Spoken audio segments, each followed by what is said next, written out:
Una nueva era política inició este jueves en Perú. El liberal Pedro Pablo Kuczynski, conocido como PPK, asumió la presidencia por un periodo de 5 años, terminada, por supuesto, la gestión del nacionalista Ollanta Humala. El saliente mandatario culmina su gobierno con un balance agridulce que se evidencia en un 68% de desaprobación por parte de la ciudadanía, el peor resultado de los últimos 15 años.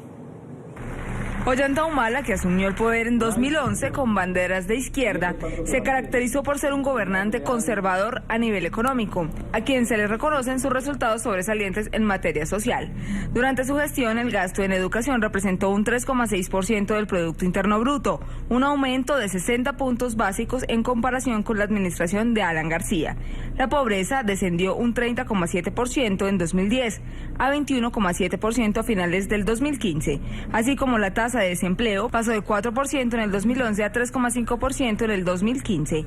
Pero no todos los datos son positivos. Al llegar al poder, Humala recibió una economía que crecía al 6,5%, pero con un entorno global desfavorable y el abaratamiento de las materias primas, terminó en un 4,4% al cierre del 2015. Si en coyunturas financieras difíciles el Perú ha seguido creciendo, es porque al incluir hemos dinamizado la economía. Solo con mayor inclusión tendremos más crecimiento y con ello menos pobreza y menos desigualdad.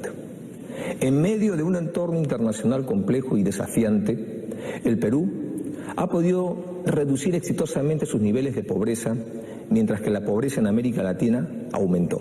El viraje entre lo prometido en campaña y lo ejecutado en el gobierno llevó a que la administración se enfrentara a más de 200 conflictos sociales, 7 cambios de gabinete, el mayor número de la historia, y una fractura de relaciones con el legislativo, pasando a tener una bancada de 47 parlamentarios a 31 y la total ausencia del partido oficialista en el nuevo Congreso.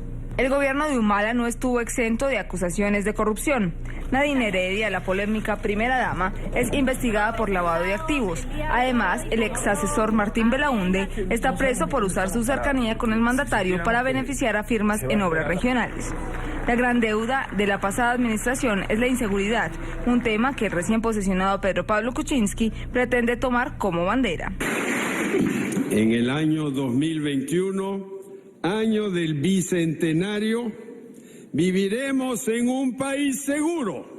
El economista de 77 años deberá lidiar con la nada favorable composición del Congreso. El oficialismo cuenta tan solo con 18 parlamentarios en un escenario dominado por el fujimorista Fuerza Popular y sin el asegurado apoyo del Frente Amplio, que lo respaldó en segunda vuelta. La reunificación del país, el reavivamiento de la economía, la lucha contra el narcotráfico y el diálogo con la comunidad afectada por los proyectos mineros son los puntos urgentes a atender en la agenda del nuevo habitante de la Casa de Pizarro. En Lima, Perú, nos acompaña Carlos Alza, director de la Escuela de Gobierno de la Pontificia Universidad Católica del Perú. Una buena tarde, gracias por atendernos, bienvenido. Carlos Eduardo, un gusto estar con ustedes. Un placer. Muchos analistas políticos indican y resaltan además que la gran deuda de Ollanta Humala es la inseguridad o garantizar la seguridad, en este caso, a los peruanos. ¿Es cierto o hay más deuda? Sin duda, uno de los temas centrales en la percepción de los ciudadanos es la inseguridad ciudadana. Reclaman de un gobierno, tanto de los últimos gobiernos, en realidad se reclama muchísimo una estrategia y una acción efectiva, organizada y sobre todo que dé resultados por parte de los gobiernos. Sin embargo, no hemos tenido esos resultados. De hecho, la gran deuda de Ollanta Humala va a ser sin duda haber dejado un país que no tiene una estrategia ni un gobierno que haya enfrentado directamente la inseguridad. Pedro Pablo Kuczynski asume el gobierno ahora con un reto enorme.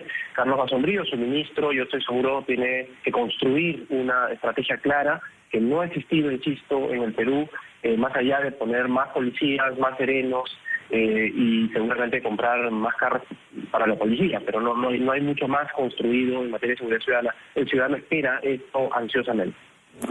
La economía del Perú crecía, como decía el informe preparado por la producción de este espacio, que la economía crecía 6,5% cuando Humala asumió el poder. Sin embargo, tuvo un tropezón y bajó a 4,4%, que también es un crecimiento y que es un dato económico pues pasable, aceptable. Ahora, esto se tradujo como tal en beneficio para los peruanos, en atención, en servicios a la ciudadanía?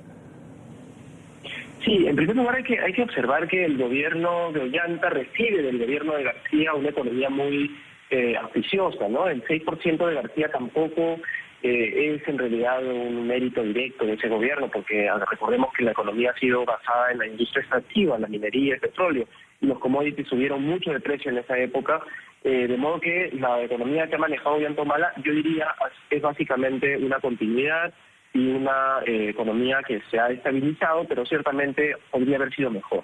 Lo que es verdad es que hasta ahora los beneficios de ese desarrollo económico, ese crecimiento económico, no se ven en la reducción de brechas de desigualdad en un país como el nuestro.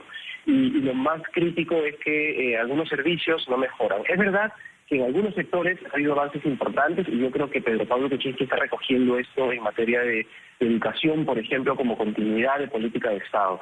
En el gobierno de Humala se incrementó la inversión por alumno de $650 a $1.200, según el propio ministro de Educación, Jaime Saavedra, que es hoy día de nuevo ministro de Educación gracias a la continuidad que ha planteado Kuczynski, manteniendo al ministro en su cartera. Pero por supuesto hay mucho todavía por ver en educación, en programas sociales, también se avanzó, pero el ciudadano todavía, especialmente aquellos que viven en torno a estos grandes proyectos económicos extractivos como la minería, el petróleo o el gas, todavía no ven los efectos de una manera contundente, de tal manera que sea además sostenible la economía para ellos, y eso es la gran deuda que tiene todavía el país y el gran reto que recibe también Pedro Pablo Kuczynski en su gobierno.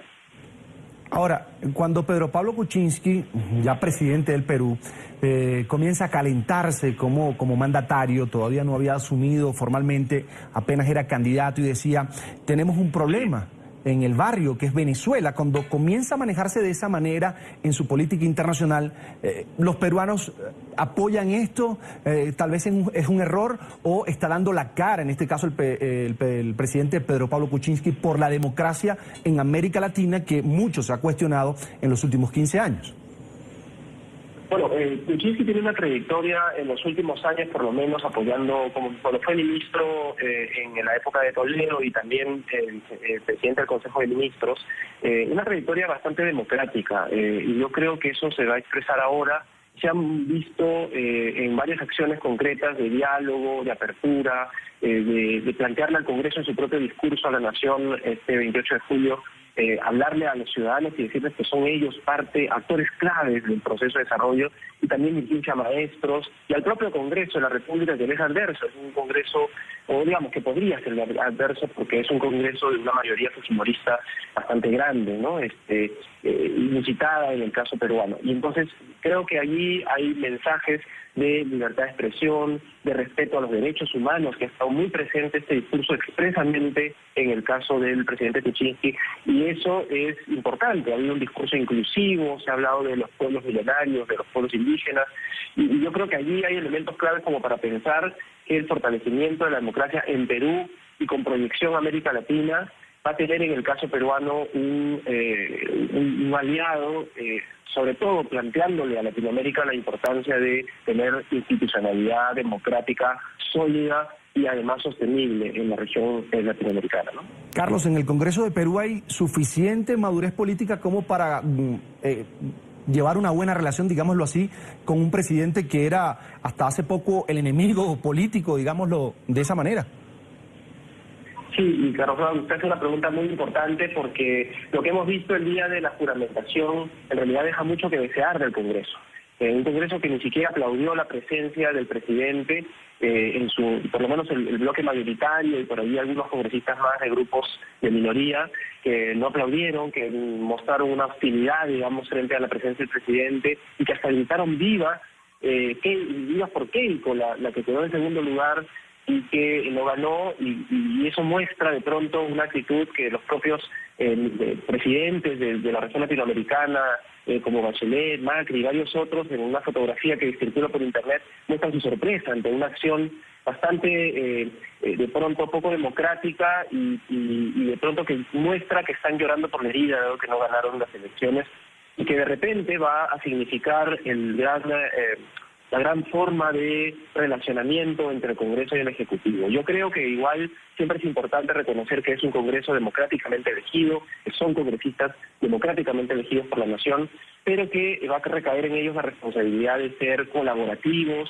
de realizar sin duda su labor de fiscalización, representación y por supuesto de legislación frente al Ejecutivo, pero pensando siempre que el país necesita mucho más que rencores, necesita más bien un voto de confianza, un voto de colaboración, de realización de unas buenas relaciones entre Ejecutivo y Parlamento, porque finalmente quien se va a beneficiar de esto son políticos que esperan una reelección o un posicionamiento mejor en las próximas elecciones, pero muy por sobre todo los ciudadanos y ciudadanas del Perú que necesitan que este país, nuestro país, salga adelante a través de las políticas que se realicen por el Ejecutivo y las leyes que se aprueben en el Congreso. Así funciona nuestro país, así debería funcionar la democracia y creo que eso es un clamor seguramente ciudadano frente a este Congreso que no parece, por lo menos, muy tolerante desde el inicio. En pantalla, Carlos Alza, director de la Escuela de Gobierno de la Pontificia Universidad Católica del Perú, a quien agradecemos que amablemente haya compartido estos minutos con nosotros aquí en la tarde fin de semana de NTN 24. Carlos, muchas gracias. Gracias a ustedes y saludos a todos. Hasta la próxima.